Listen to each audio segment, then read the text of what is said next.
আসসালামু আলাইকুম। আজকে আমরা আলোচনা করব ডাইকট ক্রিম নিয়ে। এটা প্রস্তুতকারক ড্রাগ ইন্টারন্যাশনাল লিমিটেড। এটা জেনেরিক নেম ইকোনাজল নাইট্রেট টাইমসিনালন অ্যাসিট্রামাইড। এটা 10 গ্রাম টিউবের দাম 45 টাকা করে।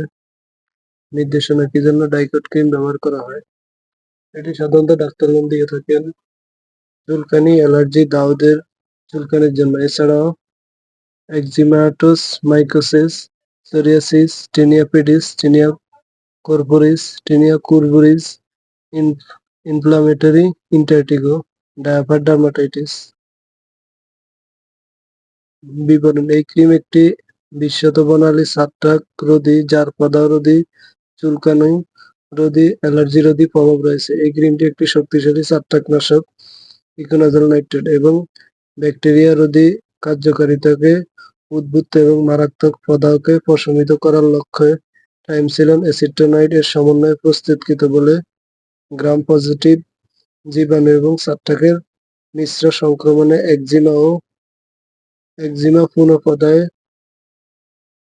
উল্লেখযোগ্য প্রভাব রাখে এবং ত্বকের বাজে ব্যাকটেরিয়াজনিত প্রদাহে বিশেষ কার্যকারিতা প্রদর্শন করে। মাত্রা ও সেবন বিধি: ডাইকট ক্রিম ডাক্তারগণ দিনে 2 বার দিয়ে থাকেন, সকালে 1 বার এবং সন্ধ্যায় 1 বার। এছাড়াও চিকিৎসকের পরামর্শ অনুযায়ী সেবন। পার্শ্ব প্রতিক্রিয়া সাধারণত জ্বালাতন, চুলকানি, লালচে ভাব ইত্যাদি। গর্ভাবস্থায় গর্ভাবস্থায় ইকোনাজল নয়, কিন্তু টাইমসিনালন অ্যাসিট্রামাইড প্লাসেন্ট অতিক্রম করে এবং বাহ্যিক কর্টিকোস্টেরয়েডের ব্যবহার গর্ভবতী ক্ষেত্রে ভ্রূণের ক্ষতি করে। মানুষের ক্ষেত্রে এই প্রভাব পরিলক্ষিত নয়, তবুও গর্ভবতী মহিলাদের ক্ষেত্রে দীর্ঘকালীন ব্যবহারে স্টেরয়েড ব্যবহার না করাই ভালো এবং চিকিৎসকের পরামর্শ নিয়েই ব্যবহার করা উচিত। স্তন্যদানকালীন খুবই সামান্য পরিমাণ ইকোনাজল এবং কিছু পরিমাণ টাইমসিলন মায়ের দুধে দিয়ে নির্গত হতে পারে, তাই এই ওষুধ স্তন্যদানকালীন সময়ে দেওয়া যাবে না। যদি দেওয়া হয় তাহলে অবশ্যই চিকিৎসকের পরামর্শ নিয়েই ব্যবহার করতে হবে।